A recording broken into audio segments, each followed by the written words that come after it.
Watch, Trey Gowdy exposes the DNC's deepest, darkest secrets. Again and again, the Democrats' Russia myth keeps getting debunked. With each new revelation, the left looks increasingly ridiculous.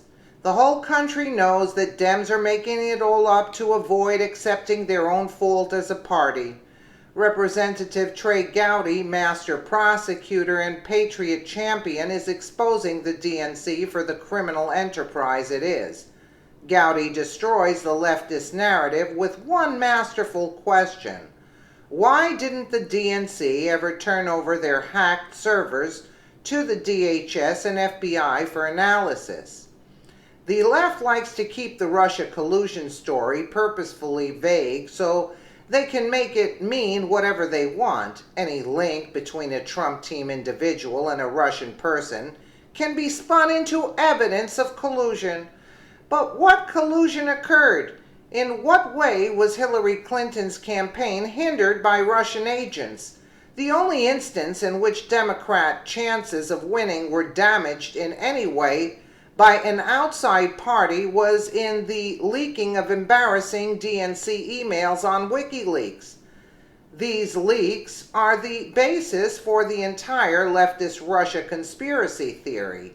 We patriots know it wasn't a hack at all that made the emails available to WikiLeaks. A DNC staffer named Seth Rich leaked the damning info when he saw the corruption in his own party. Nevertheless, the Democrat Party maintains that it was a hack carried out by Russia, even though there's never been any conclusive evidence that the Russian government ever got into the DNC servers. We just have to take the DNC's word for it. If the DNC email servers truly were hacked by Russia, wouldn't they want to help the federal government carry out justice? Wouldn't they want the Russians stopped? Wouldn't they want their system strengthened so a similar hacking doesn't happen again? After all, the Democrats are making this out to be the biggest scandal of the country. Crazy liberals like Maxine Waters are using the Russia narrative to call for Trump's impeachment. If it was as bad as they assert, wouldn't the logical response be to help the government fight the criminals that supposedly made them lose the election? As Congressman Gowdy points out, the DNC has been completely uncooperative. Their behavior indicates they have no desire for the issue to be resolved. Apparently, they don't want bad guys, quote, to be caught. That's what the DNC shows in its refusal to turn over its servers to the Department of Homeland Security and the FBI.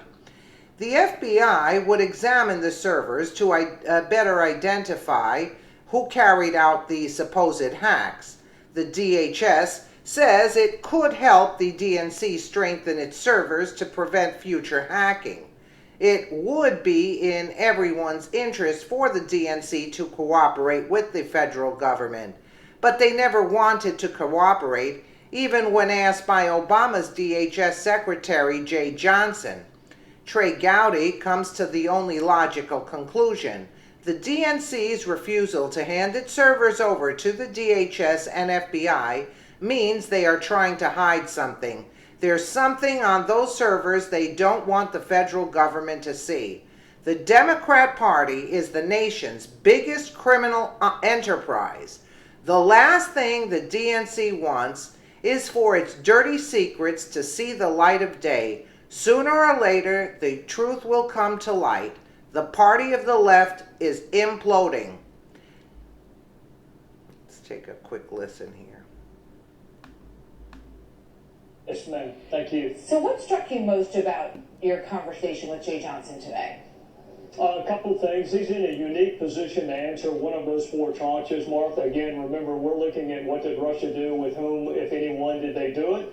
What was the government's response in 2016? And he was the Secretary of DHS at all relevant times. So I was really interested in what the Obama administration knew and when, and what efforts they took to thwart the Russians or to notify potential victims. You just played a clip where we had a victim, the DNC. And not only did they not cooperate with Jay Johnson, and they didn't turn the server over to the FBI. So I think it's a little ironic to now criticize, as some Democrats are, Jay Johnson and Jim Comey and others for not doing enough in 2016 when you had a really good piece of evidence you didn't bother to turn over. Yeah, I mean, it's really a head scratcher when you take a look at it from that perspective and you put yourself back there during the election and you remember the emails that were leaked, very embarrassing for John Podesta, Neera Tanden, a number of people, and that was the main thing that Democrats pegged their election loss on. They said, look, because these emails were released, they call it the Russian hacking, which is apparently where it came from, but you have to remember the content of it. It was embarrassing emails that came out. So at that same time, they were asked by the FBI and by DHS, give us your servers, let's figure out who's getting into them and how. Why would they say no? Why would they not want to cooperate with that investigation?